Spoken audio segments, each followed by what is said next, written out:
Aí.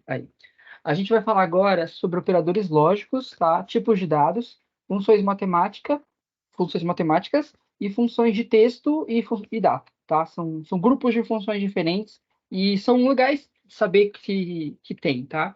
Vamos lá, então. O primeiro grupo aqui são os operadores lógicos. Quais são eles? Basicamente é AND, OR e NOT, tá? Isso é muito comum quando você estuda lógica booleana, começando a estudar programação, tá? A gente estuda esses conectores lógicos para poder fazer várias coisas, tá? Isso aqui é o fundamento lá, o coração da parte de lógica inicialmente, tá bom? Aí no caso aqui, as funções não mudam, tá? O significado é o mesmo. O AND, ele vai retornar verdadeiro quando todos os requisitos forem verdadeiros. No caso, quando a gente traduz aqui para o SQL, quando você faz uma consulta, ele vai retornar as linhas que atendem todos os requisitos. Então você faz assim, você coloca select asterisco from alunos, where nota maior que 7. Então ele vai trazer todo mundo que é maior que 7. Aí se você faz maior que 7 e menor que 9, tem que atender os dois requisitos ao mesmo tempo para que a linha seja retornada, tá? Então é basicamente esse o conceito. No caso do OR, ele vai, não muda, tá? É o mesmo conceito do OR lógico. Ele vai retornar as linhas que atendem a pelo menos uma dessas condições, ou seja, ele pode atender a primeira, ou a segunda, ou a terceira, ou a quarta. Então, se atender um requisito, aquela linha já é retornada. Por quê? Porque na hora quando você faz a comparação de todos eles, você vai fazer o primeiro vai ter um valor verdadeiro ou falso, o segundo vai ter um valor verdadeiro ou falso, e o terceiro também. Aí, na hora que ele faz aquela avaliação, cai naquele conceito de tabela verdade, tá? E aí, sempre que tiver um que é verdadeiro, ele vai considerar, tá? Então, ele é mais flexível, beleza? O NOT também não é diferente, tá? Só que ele vai inverter o sentido lógico. Ele não é diferente do que vocês já viram em lógica booleana, tá? No caso aqui, quando é true, ele vai mudar para falso, e quando é falso, vai mudar para true. É basicamente esse conceito, tá? E aí você pode usar esse not para negar o nulo e em outras coisas também aqui, tá? A gente vai vendo aqui no decorrer do curso. Basicamente, são esses os operadores lógicos, né? Ou conectores lógicos. Eles podem ser usados em conjuntos ou separadamente, tá? E tem uma coisa importante. Quando você tem um OR, você precisa isolar ele se você tiver outros filtros, tá? Então, se você tem, esse exemplo que eu dei, a primeira condição, ou a segunda, ou a terceira, se você quer as três, não tem problema. Agora, se você precisa colocar um AND, se você aceita a primeira condição, ou a segunda e a terceira junto, aí você tem que fazer um isolamento, porque senão você pode ter uma falha lógica, tá? Então tem que tomar esse cuidado, tá bom? Mas aí a gente pode ver isso aí mais pra frente. Beleza. Aqui a gente já está exemplificando, tá? Então, é uma coisa bem tranquila. Já o que foi explicado antes. Então, aqui, olha só, eu tenho aqui o funcionário, ele vai trazer os funcionários do sexo feminino, que são do cargo 1, tá? Do código de cargo 1. Então, o AND precisa garantir que essa sentença é verdadeira e essa também seja verdadeira para que ele retorne as linhas, tá? Então, as linhas que não atenderem as duas condições ao mesmo tempo são descartadas. Beleza? O OR, o mesmo conceito, só muda o sentido lógico. Então, ele vai aceitar aqui, aqui todos os funcionários que sejam do sexo feminino ou que tenham cargo 1, tá bom? Enquanto que no outro tinha que entender os dois requisitos. Nesse aqui, não. Vocês conseguem observar que o OR ele é mais flexível, tá? Então, é basicamente esse o conceito aí, tá bom? E detalhe, tá? Quando a gente usa esses operadores, você pode avaliar uma coluna com valor, uma coluna com uma coluna, uma variável com uma coluna, tá? Ou um valor estático com outro valor estático. Você não precisa, você não precisa estar preso à tabela para estabelecer a sua conexão lógica, tá? Isso aqui fornece muitos insights para a gente, tá? Isso aqui, essas técnicas, saber disso auxilia bastante, tá? Você não precisa ficar preso à tabela, você não precisa e formar uma coluna quando você está trazendo, quando você está montando uma sentença para ter uma avaliação lógica, ok? Eu vou mostrar para vocês aqui quando chegar na parte prática.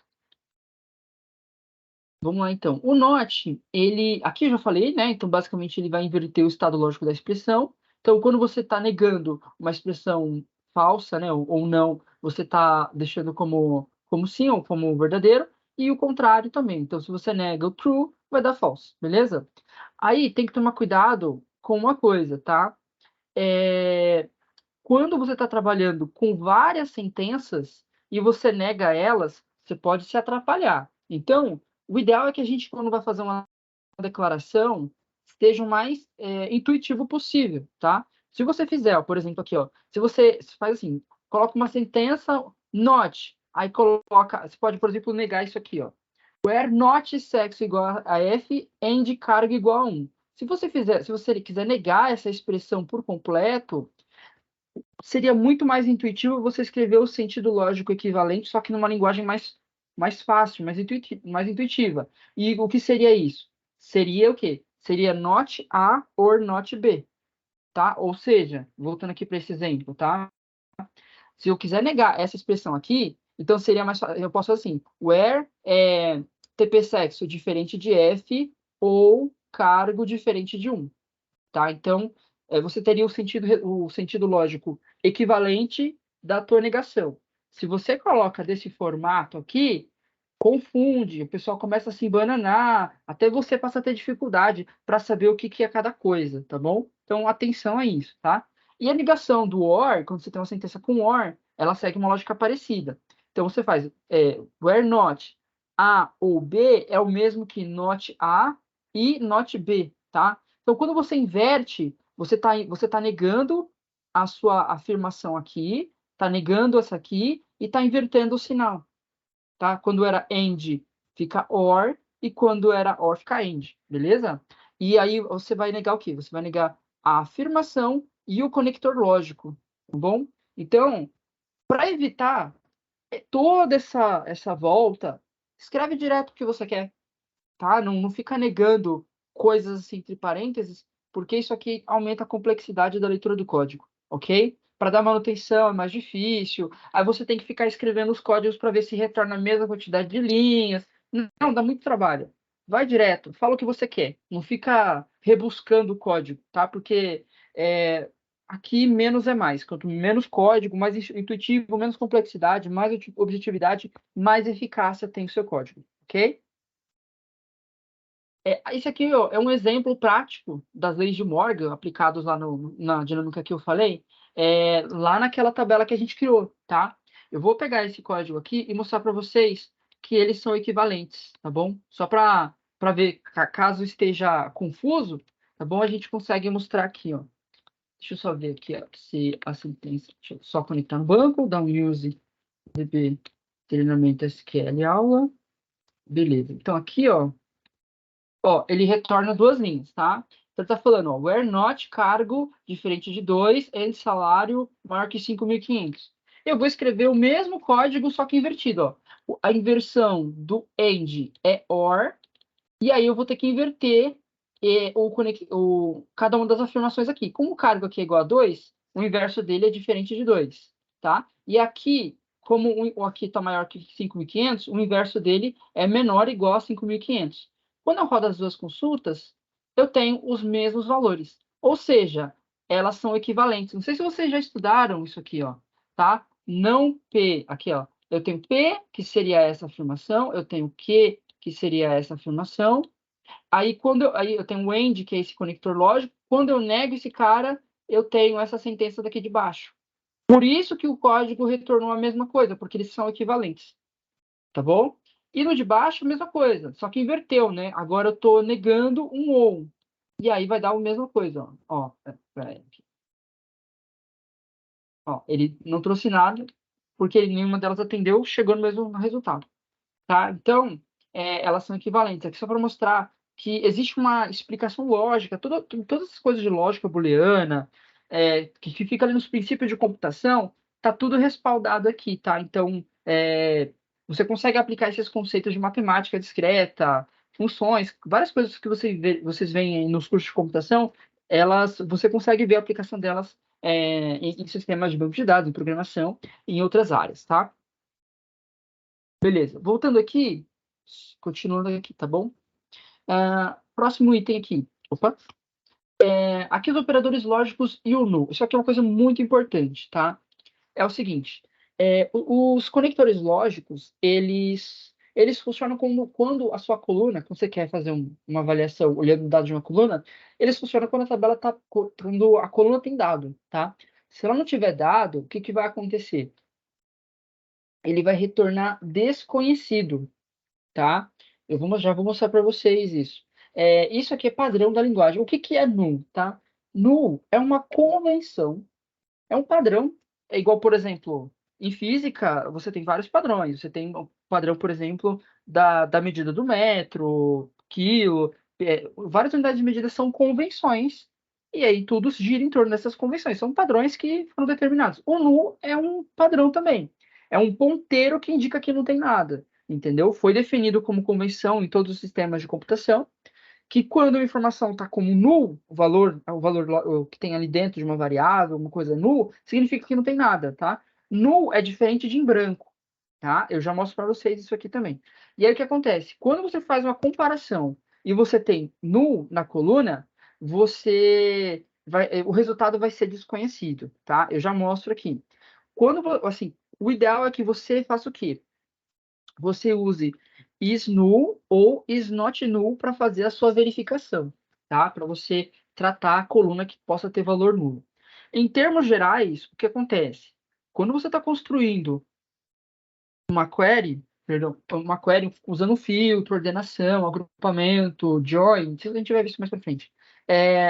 Vocês precisam verificar se a coluna está nula. Por quê? Porque você vai ter duas linhas de tratamento.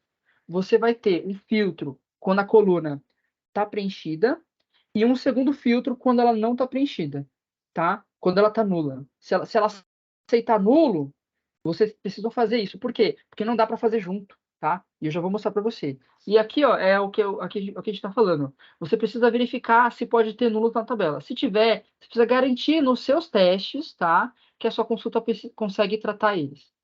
O que isso significa? Significa que você precisa avaliar os cenários e entender bem ali o seu problema de negócio para conseguir montar uma consulta que não tenha problema quando você faz uma comparação e o campo seja nulo e você não se atentou a isso e deu problema. Olha só, ó, por exemplo, aqui, ó, exemplo de consultas incorretas com null. Se você for parar para pensar, aqui null é igual a null, logicamente, né, semanticamente falando, certo? Só que como null, as comparações que envolvem null vão retornar desconhecido, então isso aqui não tem como, não pode ser marcado como, não tem como dar verdadeiro, tá?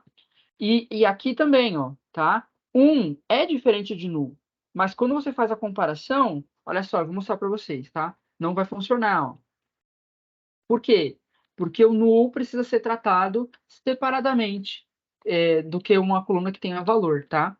Então aqui, ó, olha só, ó, agora eu vou começar a trabalhar com aqueles operadores lógicos, tá? Vou inicialmente fazer uma consulta aqui, peraí, uma consulta aqui, ó, opa, aqui, ó, vou fazer um select asterisco da tabela, tá? Beleza, tem 3 linhas. Tinha uma tabela que tinha mais linhas, né? Eu não lembro agora. Acho que era essa. Deixa eu ver aqui. Funcionário, acho que era do RH, né? Era FN. Ah, não lembro. Tudo bem. Ah, era essa aqui. Essa aqui tá mais bonitinha. Ela tem 8 linhas, né? Ok. O que acontece aqui? Olha só. Eu vou escrever assim, where 1 igual a 1. O que que acontece? Lembra que eu falei para vocês que eu não preciso colocar uma sentença para ter uma variação lógica que precisa envolver coluna? Então, o que que vai acontecer? Para cada linha, ele vai verificar essa sentença. É o que ele faz, tá? Debaixo dos panos, se você faz assim, ó, where CD funcionário igual a 2, aqui tá duplicado, tá? Mas não esquente a cabeça, não. Ó, o que que ele vai fazer? Ele vai olhar linha por linha e vai verificar. O código funcionário igual a 2? Não, pula. É igual a 2? Traz. Aí olha o próximo, olha a tabela inteira, tá? E aí, se retornar, beleza. Quando você coloca uma sentença que não envolve a coluna, você tem que se atentar à afirmação que você está fazendo. Como 1 sempre vai ser igual a 1, então para cada linha que ele faz essa verificação vai retornar verdadeiro. Ou seja, ele vai retornar tudo, entendeu? E o contrário também é coerente. Se você colocar 1 igual a 0, vai dar falso. Então ele vai olhar a primeira linha, 1 igual a zero? Não. Ignora. A segunda linha, 1 igual a zero? Não. Ignora. Ou seja, não vai trazer nada. Entendeu? Então, se você, por exemplo, esses mecanismos, eles dão várias possibilidades de uso, tá? Por exemplo, se eu quiser criar uma tabela vazia a partir de... eu quero pegar só a estrutura da tabela, mas eu não quero os dados, eu quero só criar uma tabela a partir de outra. Eu faço aqui, ó, int funcionário teste, ó, e aí eu crio uma tabela vazia. Tá vendo? Agora, se eu quiser criar com tudo, eu posso não colocar nenhum filtro, tá? Então, aqui, eu escrevi errado aqui, mas tudo bem, não tem problema. Mas aqui eu posso mostrar para vocês que a gente começa a trabalhar com esses conectores lógicos, tá? Agora, voltando, isso aqui foi só um passo inicial para vocês entenderem a lógica do null, tá? Então, quando aqui vai dar sempre verdadeiro, ele vai retornar tudo. Quando aqui, se aqui der sempre falso, ele não vai retornar nada. Quando às vezes dá verdadeiro, quando às vezes dá falso, aí ele vai retornar quando atende o que você pediu. Beleza? Ótimo. Então aqui, olha só. Null é igual a null? Semanticamente falando, sim. Mas olha só, quando eu faço a consulta, ele não retorna nada. Por quê? Porque null, quando está em uma comparação lógica, ele vai dar desconhecido. Para cada linha vai dar desconhecido. E aí ele não retorna, ele ignora, entendeu? E o de baixo, a mesma coisa. Por quê? Porque você está fazendo tratamento com null, entendeu? Não vai dar certo. Agora, se você fizer, olha só que interessante. Deixa eu ver se, acho que se funciona assim. Where null is null. Acho que, eu nunca tentei isso aqui, mas eu acho que vai funcionar. Olha só, olha que interessante. Null é null? Sim. Como você está falando que é nulo, ele vai retornar todas que seria o mesmo que 1 igual a 1. Entendeu?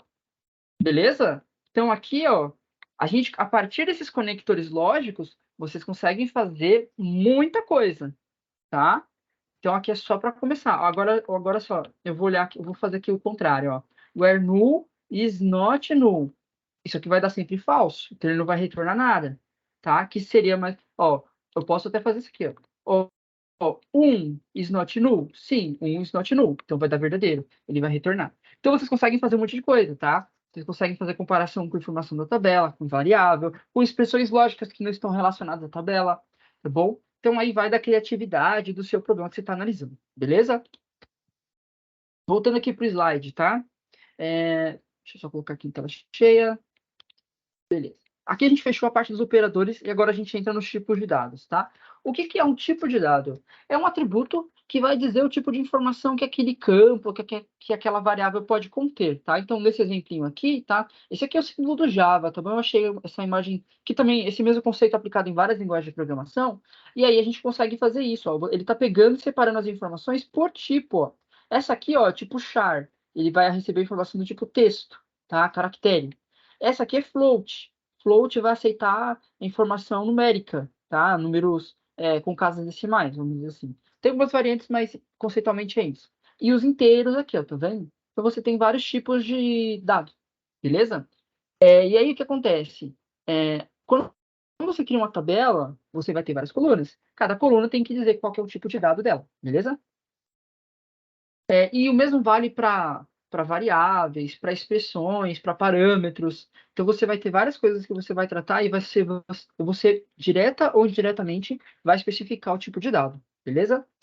Bora lá, então, para os tipos de dados. A gente vai começar, a gente tem alguns grupos de tipos de dados, tá? A gente tem os numéricos exatos, você tem os numéricos que não são exatos, aí tem de data, tem de texto, a gente vai passar por cada um deles, tá? Primeiramente, o seguinte, o primeiro deles é o bit, tá? Uma coisa que é importante falar, esses aqui são os tipos de dados para o SQL Server, tá bom?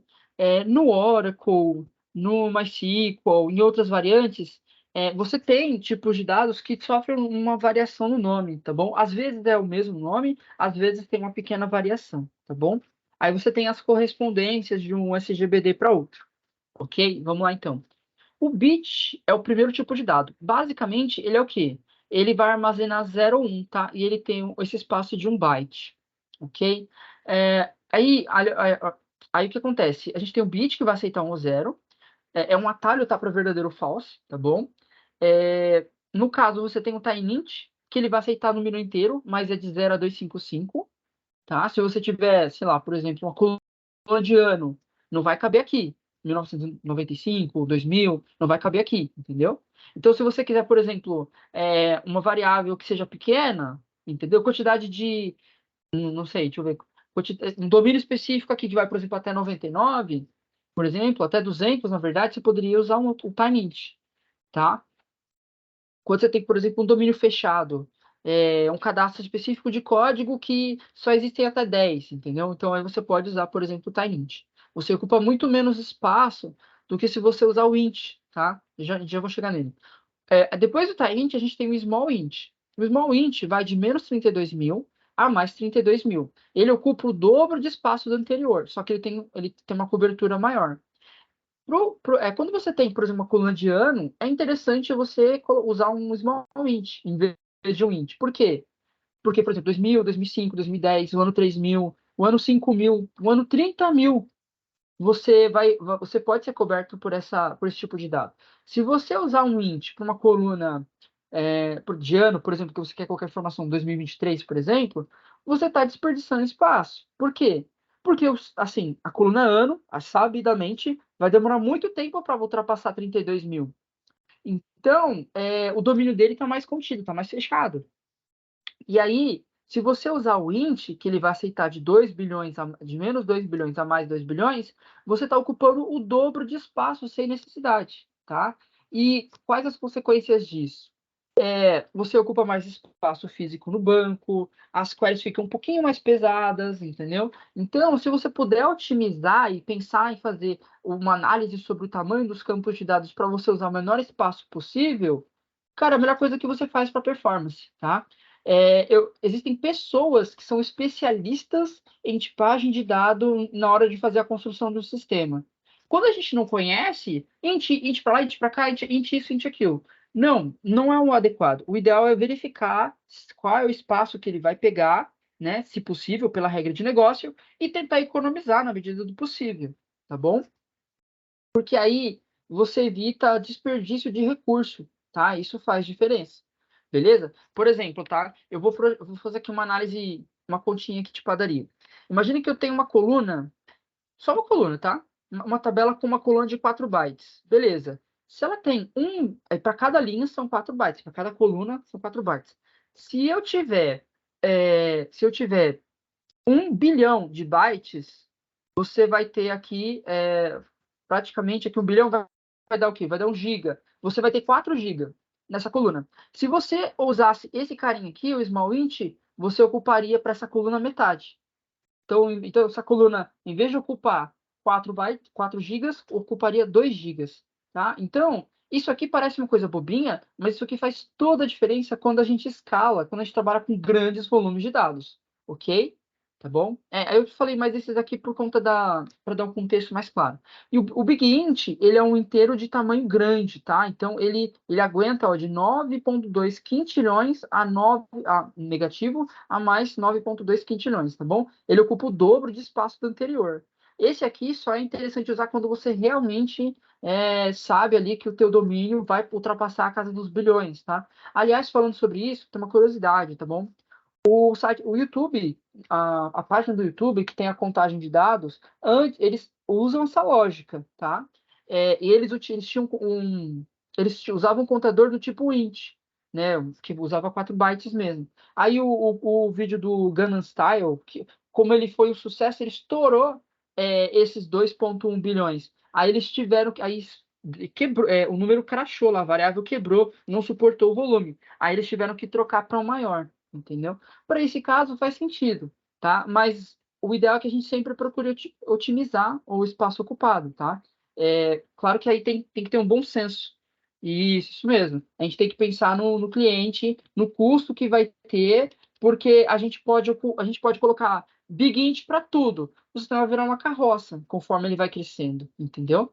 Então é legal ter esse bom senso para poder otimizar as coisas, ok? Aí a gente tem esse aqui, esses aqui trabalham com números inteiros, ok? Esses aqui, small money e money, eles trabalham com dinheiro, o valor monetário. Eles vão aceitar 2 casas decimais, tá?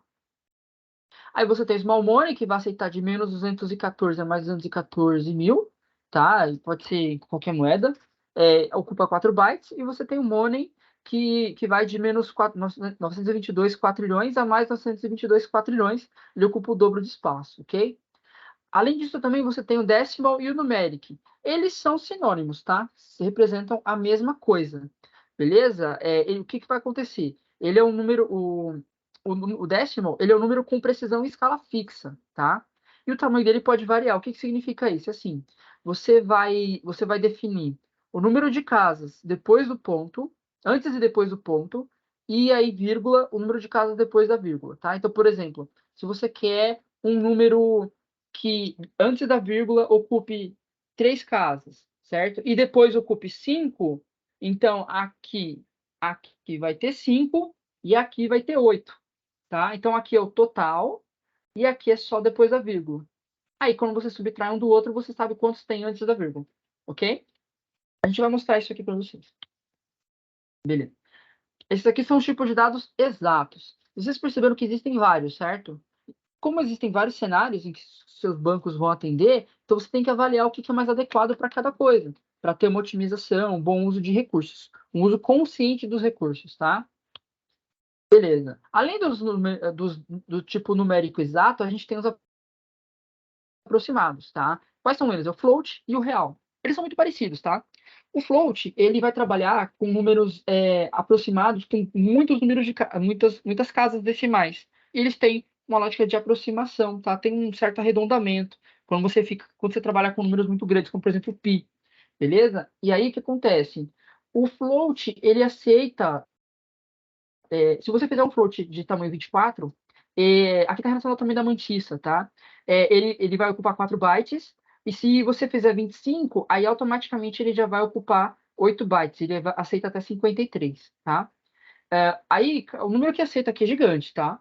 Ele vai de menos 1,79 vezes 10 elevado a 308, notação decimal, tá? Notação científica, perdão, ao equivalente positivo, ok? E o real, ele é parecido, aqui é real não de moeda, tá? É de número real mesmo. Aqui dos grupos, né, numéricos, dos conjuntos numéricos. Ele é praticamente um float, só que ele é mais reduzido, tá? Então ele aceita menos 3,4 até vezes 10 elevado a 38 até o seu equivalente positivo, ok? Só que ele ocupa 4 bytes. Então, se você tem um float menor, é a mesma lógica lá. Se você tem um float pequeno, usa real. Se você precisa ter um espaço grande para pegar coisas assim, como dados científicos ou coisas do tipo, aí você usa o float, ok? E aí vocês conseguem perceber que se eu não preciso fazer uso do recurso que aquele tipo de dado tem, eu vou economizar, tá bom? Tenta economizar. Claro que aí tem que tomar cuidado para você não dar uma Zé Continha, né, entre aspas, e querer otimizar tudo, aí de repente estoura com facilidade o campo de dado. Você colocou lá um tiny int, aí vem naquela coluna que vai até 255, vem o valor 1000, aí fica quebrando. Não, aí tem que ter bom senso, tá? A gente tenta otimizar, mas se não puder fazer isso, vai fazendo as devidas adaptações, tentando modelar um tipo de dado, um domínio específico para poder ter uma cobertura adequada, pensando lá na frente. Daqui a 5 anos, quando o sistema crescer, será que esse volume vai ser o mesmo? Ou não? A regra determina esse intervalo. Quando ela determina o intervalo, aí você pode reduzir o tipo de dado. Agora, quando ela é mais aberta, aí você coloca uma gordurinha, entendeu? Então, por exemplo, se você não sabe se pode chegar até 32.000, se você evita o tiny int, você usa o que aceita ter esse intervalo. Se mesmo assim está na dúvida, aí vale a pena usar o int, tá? Então, é uma questão de bom senso ali para tentar garantir. Você não pode pecar pelo excesso, mas também não pode pecar pela falta. Vou jogar tudo do max ali, nunca vai dar problema de espaço, mas vai ocupar, de quebrar, né? De ter um estouro da variável, mas você vai ocupar um espaço enorme. Mas também não adianta você querer enxugar tudo e ficar dando problema o tempo inteiro, tá? Então, tem que ter esse ajuste fino ali, tem que conhecer o negócio para conseguir montar uma tipagem de dados adequada, ok? Beleza. Aqui são os próximos, são tipos de dados de data e hora, tá? A gente tem o datetime, isso aqui é tudo do SQL Server, tá bom? Os outros SGBDs vão ter adaptações, conforme eu disse antes, para data não é diferente. Beleza? Então a gente tem o datetime, que ele é padrão, ele vai de 1753 até 1999, tem essa precisão, tá? Ele trabalha com data e hora, tá? E tem uma precisão de 3,33 milissegundos, e ocupa 8 bytes.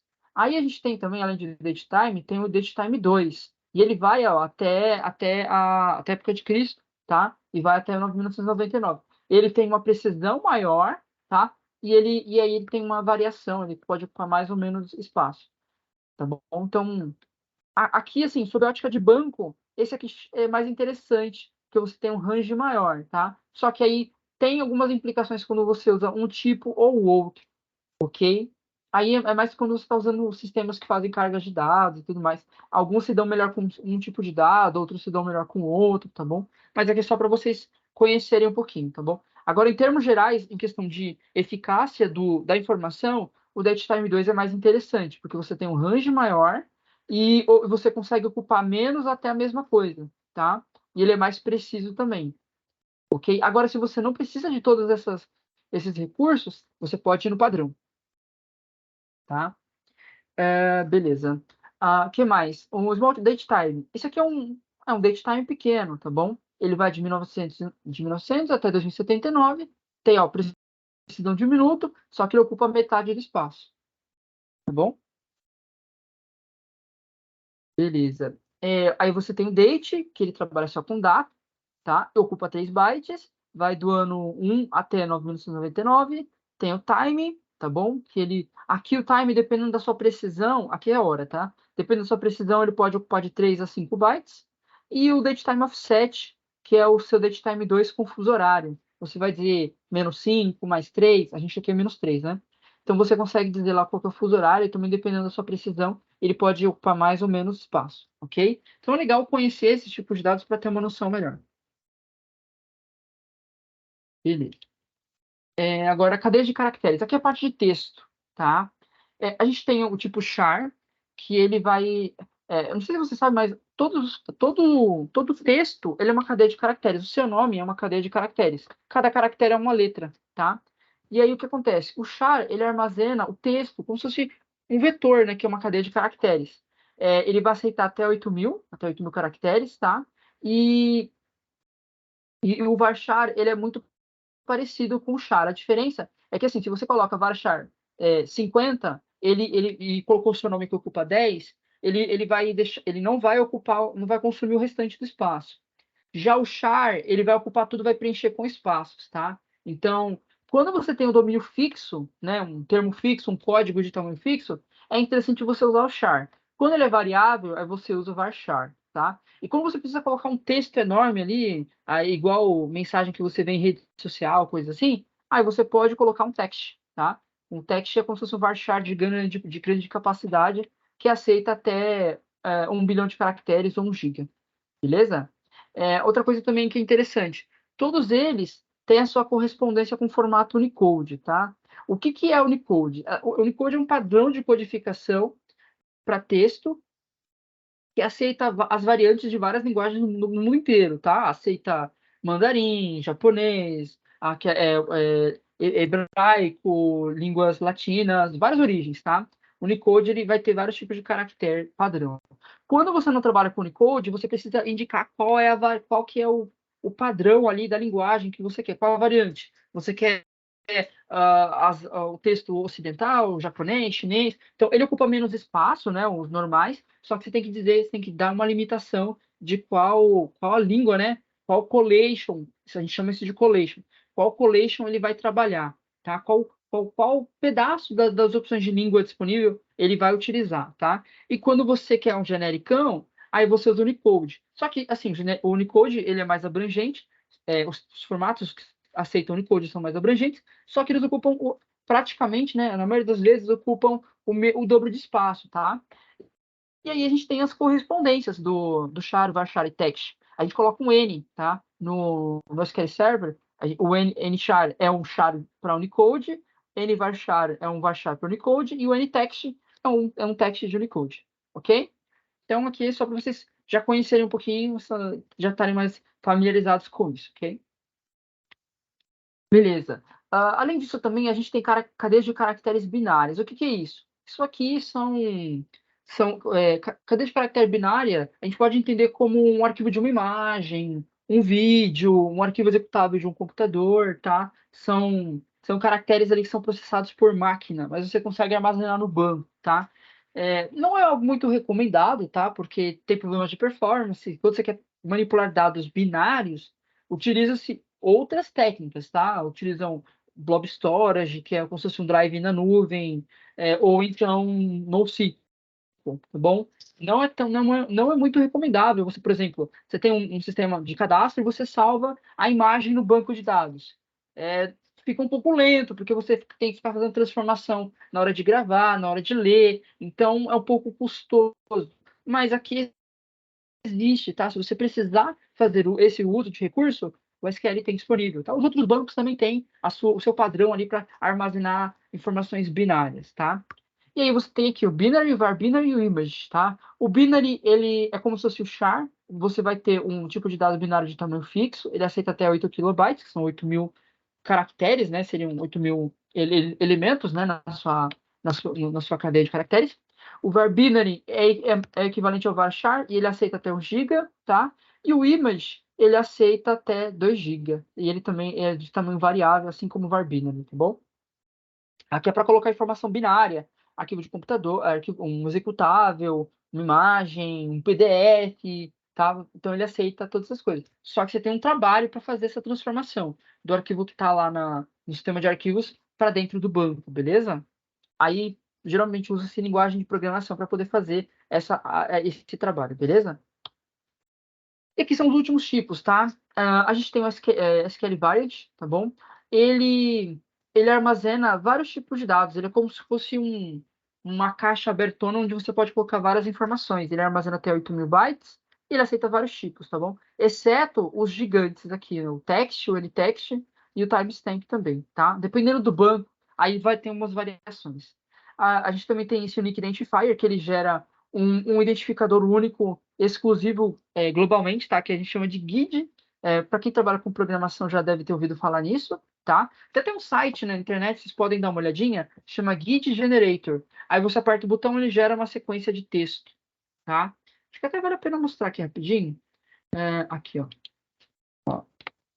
GID Generator. Tá?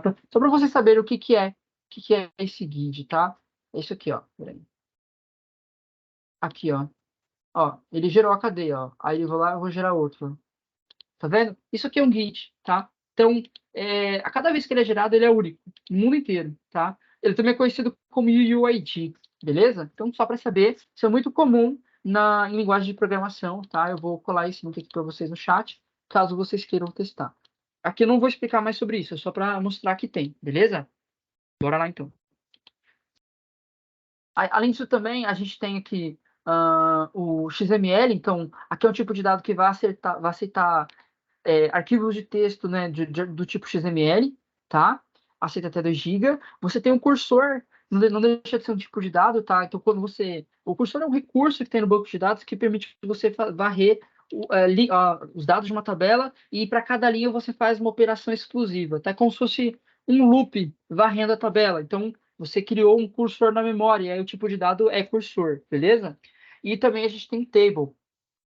O table é uma tabela que vai estar em memória, né? E vai estar em uma variável. A gente chama de var table, tá? Então, são tipos de dados também, não deixam de ser tipo de dado, ok? É um tipo de objeto, mas também ele é classificado como tipo de dado, beleza? Agora a gente vai para as funções, tá bom? Agora que você já tem uma noção, vamos para as funções. A gente tem alguns grupos de funções aqui, beleza? Nas funções matemáticas, elas vão retornar um valor numérico com base na informação que você passou como entrada, que são seus argumentos, beleza? Elas são divididas em dois grupos, as aritméticas e as trigonométricas. Quais as diferenças? A aritmética, perdão, ela retorna um valor absoluto, tá? Positivo, no caso, sem o sinal, a partir da expressão que você passou. E a trigonométrica, ela vai converter os seus valores, tá?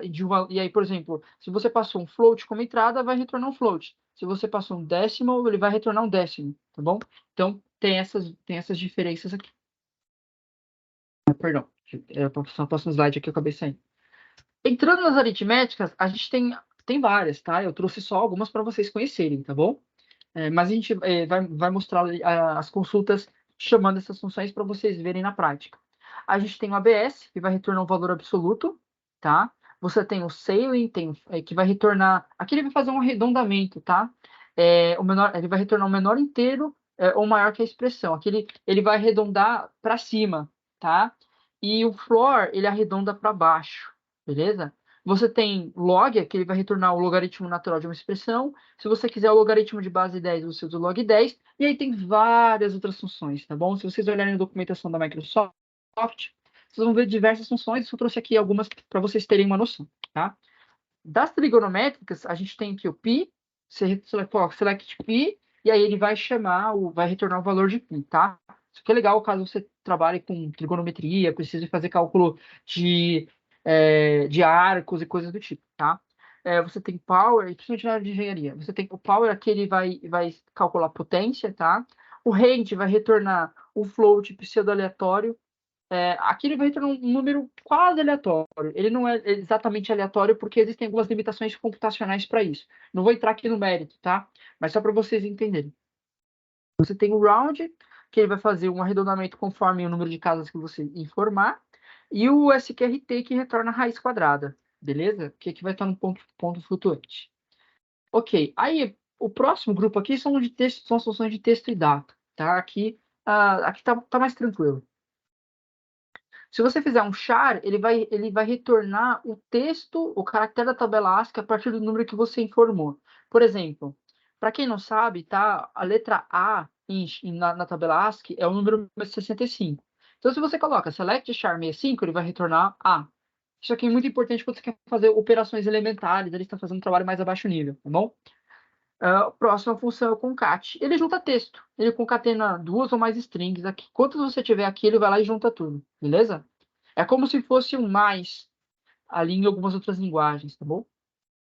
E tem um detalhezinho aqui com null também. O concat, ele consegue fazer algumas verificações, tá? Próximo aqui é o format. Você consegue formatar um texto em um formato específico, né, uma cultura. Aqui está relacionado, por exemplo, você pode transformar a data no padrão americano, no padrão brasileiro, no padrão europeu, tá? Então você consegue formatar a partir de diversos padrões ali, tá? Não só data, mas tem outras coisas também. O left, ele vai retornar os primeiros caracteres à esquerda, tá? O len, ele vai retornar a quantidade de caracteres de uma expressão, tá? Incluindo os espaços, beleza? O lower, ele deixa em caixa baixa. O replacing substitui um pedaço de uma expressão por outra. Por exemplo, em uma sentença de caracteres eu quero trocar o ponto e vírgula por vírgula. Então, cada vez ele vai varrer essa expressão e vai trocar o que você pediu, entendeu? O right ele é equivalente ao left, só que em vez de pegar a informação a partir da esquerda, ele vai pegar a partir da direita, tá?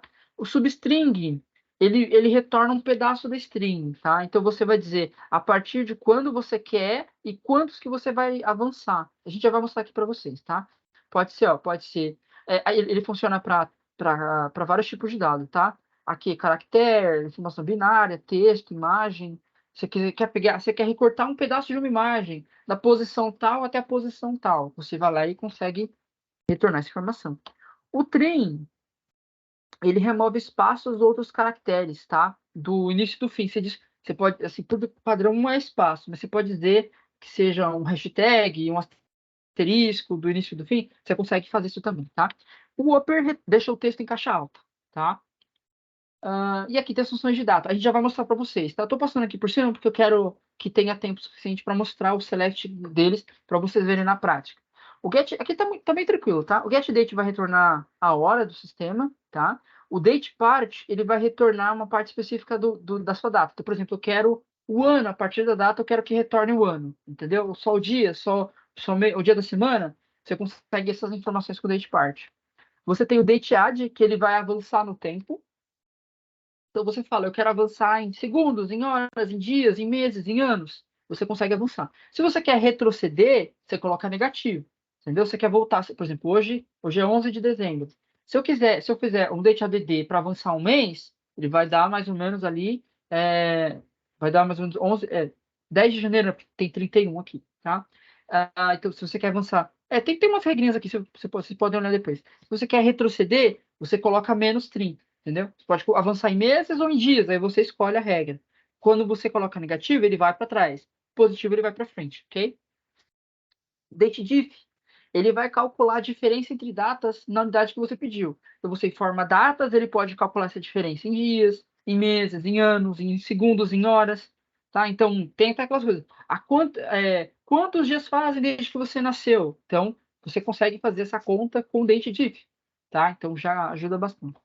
Essa função aqui, getUTCDate, ele vai retornar a hora e data no formato TC. O que é o TC? É um formato de data que vai dizer a 0 hora no meridiano de Greenwich, tá? Então vai ser o 0, tá? A gente está em -3, então aqui no caso são 9 da noite, o TC vai dar mais ou menos meia-noite e 47, beleza?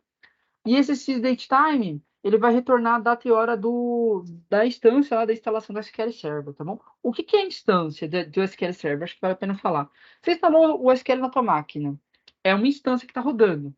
Aí você foi lá e instalou de novo, igual eu fiz. Eu já tinha o SQL na minha máquina, quis testar a instalação para mostrar para vocês como foi. Foi tão rápida que eu nem vi.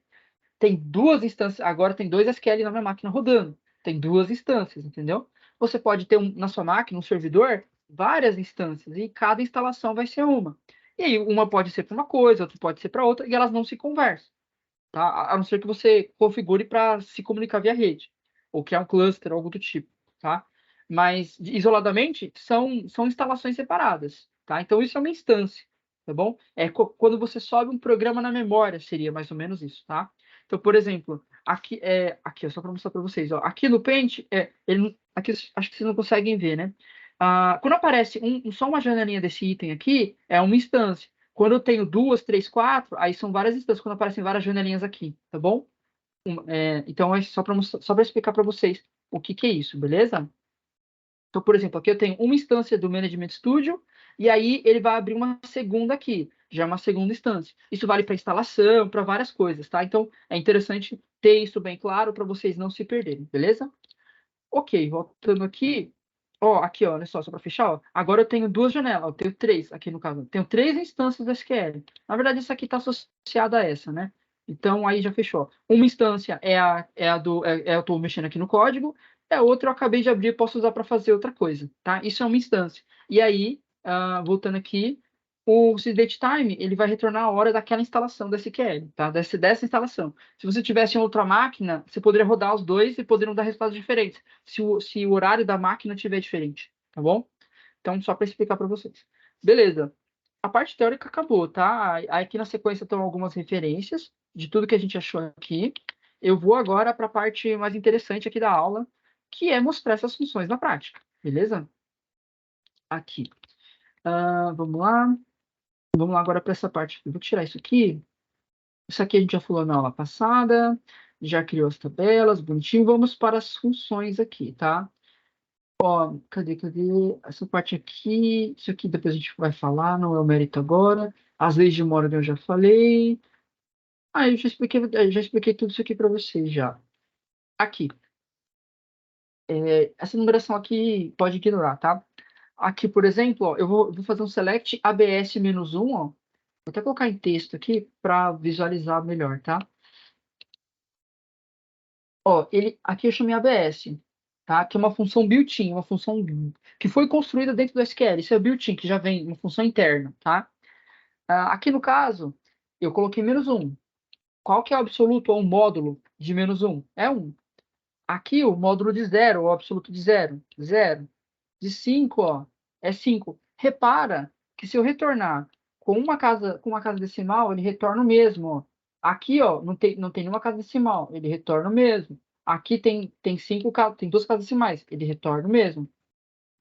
Isso é a lógica de uma função matemática, aritmética, perdão. A trigonométrica, ela vai retornar um tipo de dado com uma certa variação, e a aritmética vai retornar a mesma coisa que você pediu. Você pediu uma função com banana, vai retornar banana, entendeu? Não vai retornar outra coisa. Não vai mudar o tipo de dado, tá? Já a trigonométrica não, ela pode mudar. Aqui é a função sailing, tá? Ela arredonda para cima. Ó, eu vou chamar aqui essa query, ela vai fazer o quê, ó? Ele vai arredondar 123, ó. Olha só que interessante. 123, ele entendeu que isso aqui é tipo money, tá? E aí ele foi lá e converteu, né? Conseguiu identificar o tipo de dado. e jogou, arredondou para mais, ó. Esse aqui, olha só, esse sailing, aqui é menos 123. E aí, quando você joga na reta numérica, quando você arredonda para cima, você está arredondando para menos 123. Não é menos 124, porque você estaria reduzindo, você estaria arredondando para baixo, tá? Atenção a isso, beleza? Aqui outro exemplo, ó. O sailing aqui está arredondando esse 0,458, tá? Aqui no caso ele arredondou para 1. Aqui é inteiro, tá? Então ele vai arredondar para cima. E esse aqui, ó, 0,558, ele vai arredondar também para cima, tá bom? Então, só para vocês virem aqui. O floor faz o contrário, ele arredonda para baixo. Vou pegar os mesmos números e agora chamar a função floor. Floor é de chão, tá? Então ele arredonda para baixo. Aqui, 123,45 arredondando, vai para 123. Esse aqui, agora que está arredondando para baixo, vai ficar menos 124, tá? Esse aqui, ó, agora ele vai arredondar para zero, tá vendo? Tá? Então ele faz esse tratamento, tá? Repara que aqui no nome da coluna eu estou colocando ponto, estou fazendo um negócio esquisito. Eu tenho que colocar os delimitadores, tá? O conteúdo que a gente viu no aula passado. Se eu deixar assim, ó, ele não vai, acho que ele não vai conseguir entender, ó. Viu? Então, ó, se perdeu. Então precisa colocar o delimitador, tá? Para entender que isso aqui é um texto fixo, estático, eu não vou mexer nele, tá? Próximo, log. Esse aqui é logaritmo natural. Tá? Não confundir com o log de uma base específica. O log da base, o logaritmo natural de 100, que no caso é o log na base do número de Euler, tá? Vai dar 4,6, beleza? O log 10 vai ser o logaritmo na base 10, beleza? Aqui é 2, ok? Agora as funções trigonométricas. Eu quero fazer um select p, beleza? Select p, ó, eu coloquei um underline porque p é uma palavra reservada do sistema, tá? Então, aqui até que era aceito de boa, mas se eu fosse usar em outro lugar, poderia dar problema, tá? Então, o ideal é fazer assim, tá? É isolar, para você não confundir palavra reservada com nomes que você está criando, ok? O power vai levar ao quadrado, no caso aqui é 10 ao quadrado, aqui vai ser 10 ao cubo, tá? Então, vamos lá. Aqui, ó, 10 elevado ao quadrado dá 100, e elevado ao cubo dá 1000, beleza?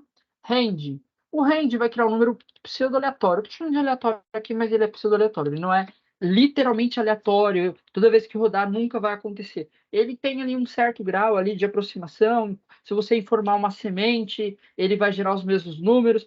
Vocês podem olhar isso com mais calma depois, tá?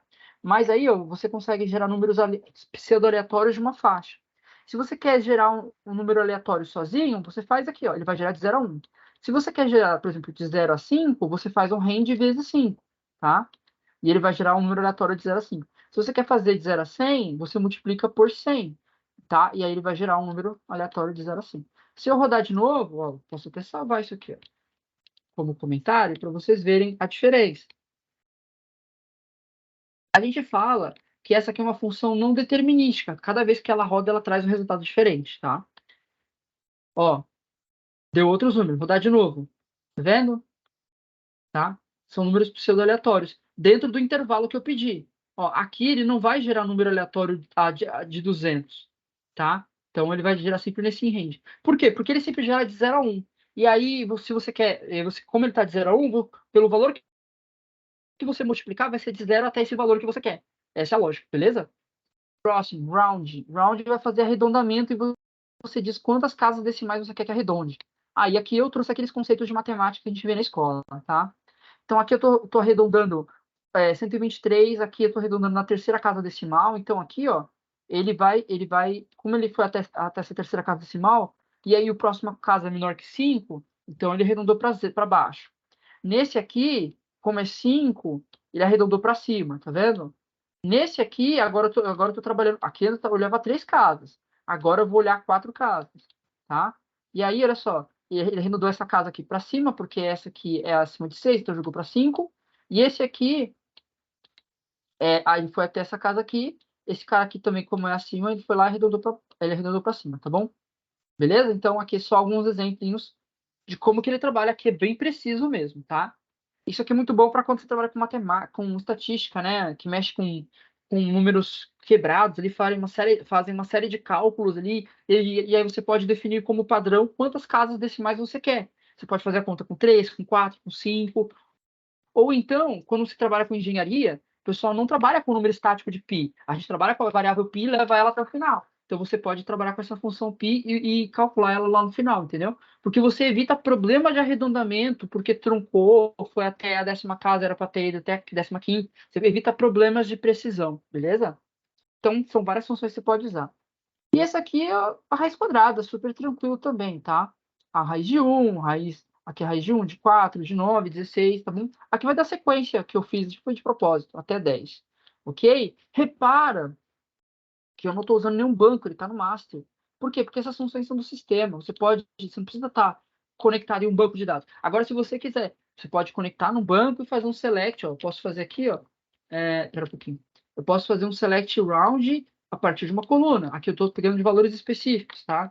Então, por exemplo, eu poderia fazer assim, ó, select round from funcionário, né? Funcionário. Vou pegar aqui uma coluna para fazer uma funcionário. Tá. Agora sim, eu preciso entrar no banco de dados, né? Treinamento SQL, aula. Beleza. Aqui, deixa eu só pegar uma coluna que tem texto aqui, número, na verdade. Aqui, por exemplo, vamos dizer que eu queira aqui não vai ter muito arredondamento, né? Aqui não está trabalhando com casa na vírgula. Mas você poderia, aqui o round não vai dar muito certo.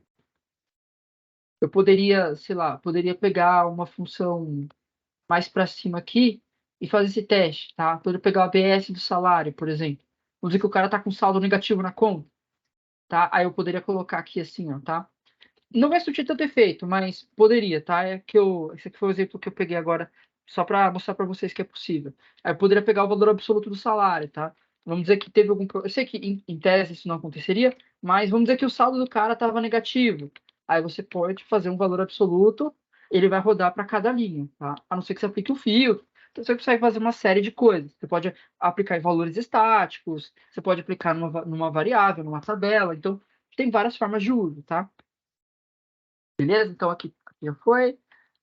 Beleza. Aqui é só um exemplinho. Ó, a gente está convertendo o pi para float, tá? Aqui são 100 pi, tá? 100 pi e estou convertendo para float. Ó, ele faz aqui uma conversão. Então, se eu trabalho com float 24, eu tenho um número maior. E se eu trabalhar com 53, né, que eu falei, olha só a diferença. Tá vendo, ó? São números aproximados, ó, tá? A precisão mudou também. Então, você tem arredondamento, você tem aproximações. Tem que tomar um certo cuidado com isso, tá? Beleza. Aqui o char, ó, a letra A. Por quê? Porque na tabela ASCII, o char é o de número 65, ok? Aí eu poderia colocar outro, poderia colocar 22, por exemplo. É um outro caractere da tabela ASCII. Nem todos são visíveis, tá? Então aí vocês podem dar uma olhadinha nessa tabela, ok? 96, por exemplo. Tá? Então, deem uma olhadinha depois, só para mostrar para vocês as opções aqui que tem, tá? Deixa a original. Aqui eu vou concatenar, ó. Hello World. Hello, aí depois espaço, Word, tá? Outra coisa importante, quando você concatena e tem nulo, olha só o que acontece. Ó, ele aceita. Por quê? Porque ele tem um tratamento contra nulo, tá? Agora, se você fosse fazer o mais, que é muito comum em linguagem de programação, ó, você poderia fazer isso aqui, ó. Mais, hello, mais, word. Esse aqui é equivalente. Aqui não é concat, tá? Perdão. É que eu estou chamando fora da função. Aqui, ó. Isso aqui, até a página 2 é equivalente, tá? Agora, isso aqui não é equivalente com a concatenação simples, tá bom? Ó, já vou mostrar para vocês, ó. Peraí. Aqui, mais.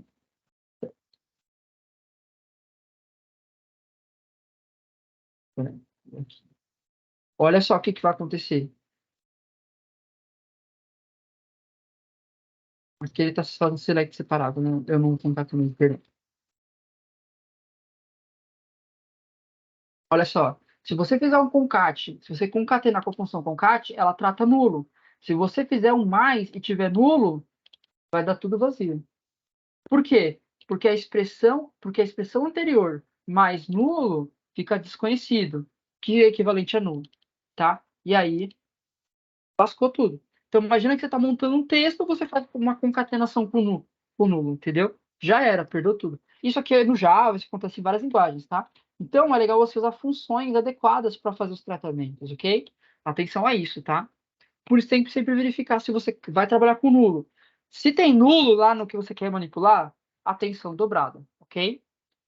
Beleza, estamos acabando aqui, tá? Format. Aqui eu quero formatar a data no formato americano, tá? E aí tem vários tipos, vocês podem dar uma olhadinha, tá? O left, eu quero pegar da esquerda as duas primeiras, vai retornar AB, ó, beleza? Poderia ser o quê? Poderia ser 5, os 5 primeiros caracteres, tá? E assim vocês podem usar à vontade aí. O lower, ele vai deixar em caixa baixa, beleza? Essas são funções super tranquilas, tá? Super tranquilas. O len calcula o tamanho, mas não repara. Inclusive os espaços, ó. Hello, desculpa, aqui ele está desprezando o espaço, ó. Tá vendo? Com e sem espaço ele vai lá e despreza, tá? Então, ele vai olhar o texto efetivo, tá? Ele ignora os espaços. Porque quando é varchar, quando é char, ele vai preencher com espaço até o final. Então, ele vai até onde tem texto. Tá? E o hello aqui, joga em caixa alta, tá? Replace. Eu vou trocar 1, 2, 3 dessa sentença, o ABC por 1, 2, 3, perdão. Olha só, vai ficar 1, 2, 3 DFG, beleza? D, E, F, G. Write vai buscar os espaços a partir da direita. Vai pegar os dois primeiros, da direita, beleza? Substring vai pegar, aqui no caso, eu vou até o segundo caractere e vou avançar 3 casas. Então vai ficar BCD, ó. Beleza? Então, você está no string. Aqui não é de onde até onde, é de onde quantas você avança, tá? Então, aqui é seu texto, aqui de onde você começa e quantas você avança, tá bom? Aí dá para juntar várias funções, dá para fazer um monte de coisa aí. Você pode olhar na internet. O trim, ele remove espaços à esquerda ou à direita, tá? É padrão dele, é como se fosse uma limpeza, tá? Tem umas versões do SQL que trabalham com rtrim e ltrim. É o mesmo conceito, só que ele vai limpar ou só a esquerda ou só a direita, tá? Ó, vou mostrar aqui para vocês. Ó. Rtrim e ltrim. Opa. O trim tira dos dois, tá? Se você for copiar aqui o texto, ó, não tem espaço nenhum dos cantos. O ltrim vai ter, ó, espaço à direita, porque ele tirou da esquerda. E o rtrim vai ter à esquerda, porque ele só tirou da direita. Tá vendo aqui, ó? Belezinha? Vocês estão vendo? Tá? Depois vocês testem esses códigos aqui. Eu vou até salvar essas mudanças para vocês verem depois, tá? E eu tenho uma outra opção. Você consegue configurar o que você quer pôr no trim. Por padrão, ele remove espaço quando você não informa nada. Mas você pode usar essa expressão trim. Você especifica o teu padrão que você quer limpar. Você quer que remova espaço, exclamação, ponto, vírgula, entendeu? Do seu texto. Ele vai lá e remove, ó. Removeu, no caso aqui, o espaço, exclamação. Não removeu o hashtag porque você não pediu para remover. Se eu colocar, aí ele vai remover. Ó. Aqui, ó.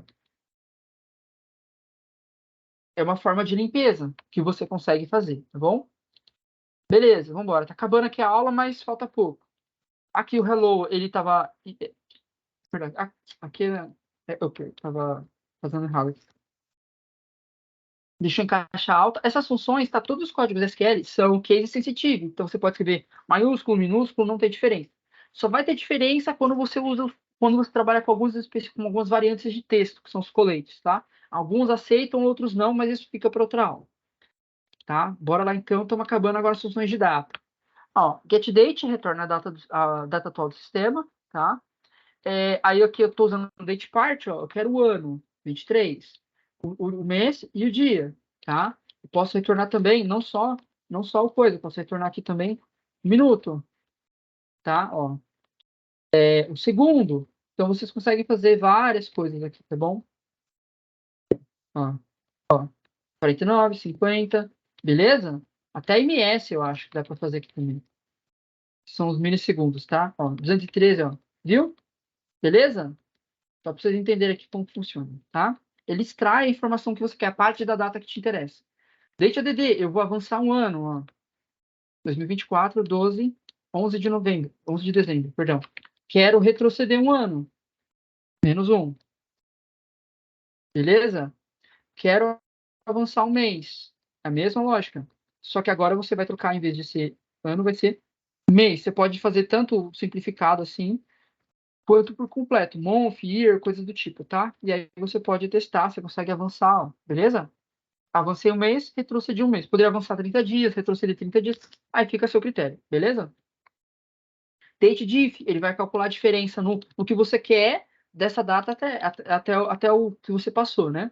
Então aqui ele quer saber quantos anos teve de diferença entre essa data, o início, 1º de janeiro de 2022 até hoje. Um ano. Aí eu quero agora saber em dias. Então você coloca ou D ou days. Day, né, no caso. São, ele aceita a forma simplificada ou a forma completa, tá? Aqui, ó, vai retornar a mesma coisa.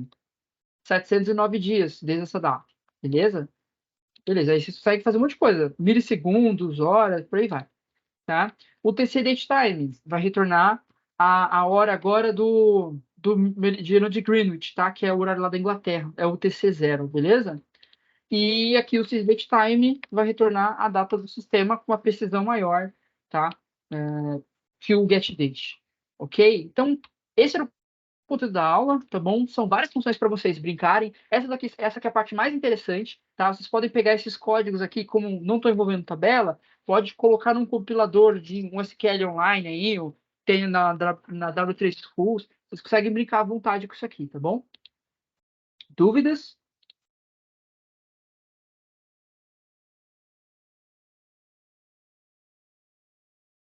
Beleza. Então, vamos fazer o seguinte, eu vou liberar esse material, vou liberar o conteúdo da aula, tá? E aí eu vou pedir para vocês praticarem. Essa aqui é a parte mais gostosa, assim, da aula, que você vê os comandos funcionando, entendeu?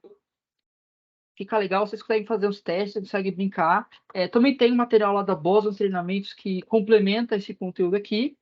Beleza? E aí, testem, brinquem bastante para vocês verem funcionando, tá? Isso aqui vai estimular vocês a quererem fazer as coisas. Imagina que você quer calcular a sua idade em dias, entendeu? Em segundos, em horas, vocês podem fazer. Testem, mistura várias coisas. Pega essas funções da internet, vê alguns outros detalhes de como que funciona, outros parâmetros que eles aceitam. São vários, tá? A gente pode usar isso aqui para várias coisas, tá bom? Então, esse é o conteúdo da aula, tá? É uma aula mais tranquila, tem bastante função, tá? Mas é uma aula mais tranquila. Na próxima aula, a gente vai falar sobre modelagem de dados, tá? Então, eu vou pedir para que vocês treinem isso aqui para fixar, para estar lá mais familiarizado, tá bom? E a gente se fala na próxima aula, beleza? Obrigado e tenha todos uma boa noite. Parar aqui a gravação.